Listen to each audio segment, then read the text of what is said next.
The truth about business partnerships. If you're actually sitting there thinking, I don't quite understand what they are, how they can benefit me and your business, follow this video, this one's for you. I'm Michael from MDH Accountants and Business Growth Advisors. If you like this video, click the bell to subscribe to make sure you pick up all of our tips and tricks and content designed for you and your business. Join me and I'll discuss the good, the bad and the ugly about business partnerships, why they're important and also how they can benefit you from today. Partnerships are formed by an agreement between two people. This is where two people come together, and this can be a husband and wife, it could be a mum and dad, it could be two separate people, but these two people are coming together in business where they're joining together to basically form a partnership. A partnership needs at least two people, but it can have multiple partners at the same time. You don't just have the opportunity of a partnership, you also have the opportunity for a limited liability partnership. This is where you register your partnership at Companies House, and it's the same structure as you would do with a standard partnership. The benefits are you get limited liability, so if you do take a bad debt or you take something that's really gone wrong within your business and you haven't broken the law, you've got the opportunity to just lose the money within your business.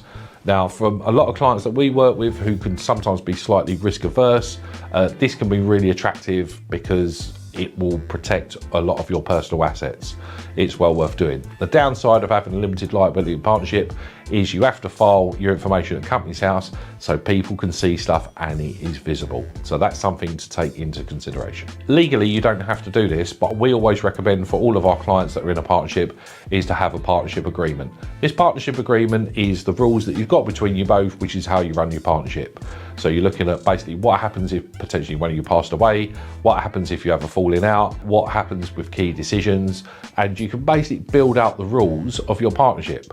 It's really important when you're in business with each other to trust each other, but it's also really important as well as part of the trust exercise is to get massive clarity. So I talk about clarity a lot, and if you have clarity within a partnership agreement, I think this could be nothing but good.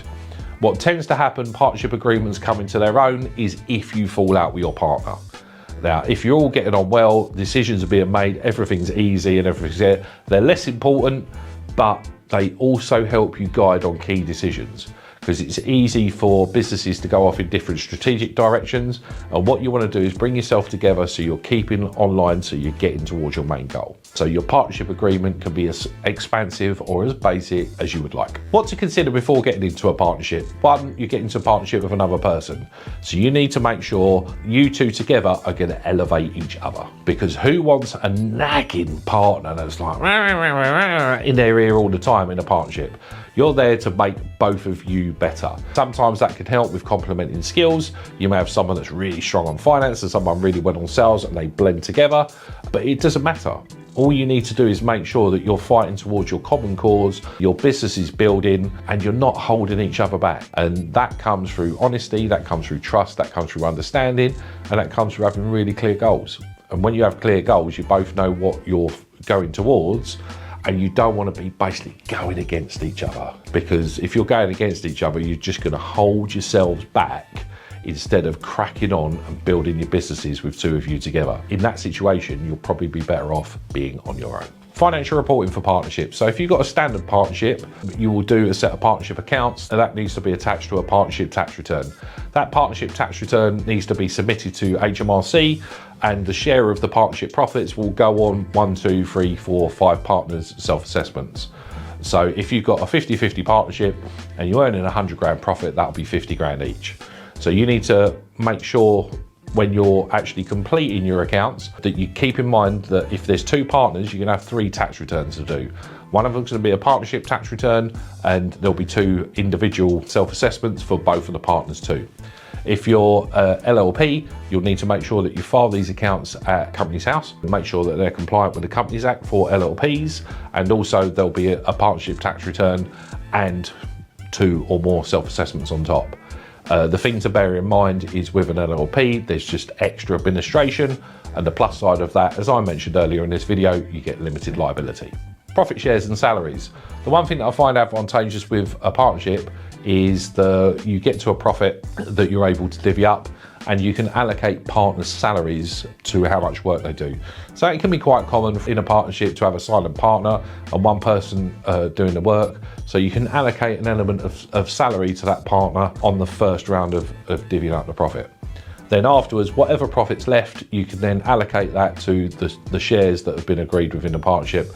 They would be 50-50, 75-25. It just needs to be on the agreed rate of when you basically started your partnership.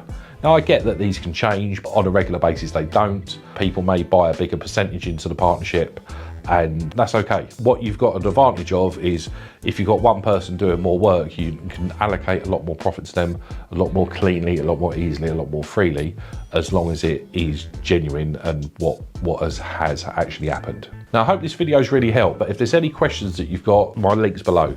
This will allow you to book a call in with me. I'll get to know you, your business. I'll answer all your questions, and I promise there'll be no pushy sales pitch. But if you're looking to increase your profits in your partnership and grow, then click our link to our business growth program. This has got all the tips and tricks that will give you everything you need to grow your business, and also loads of actionable steps. Love to see you on that today.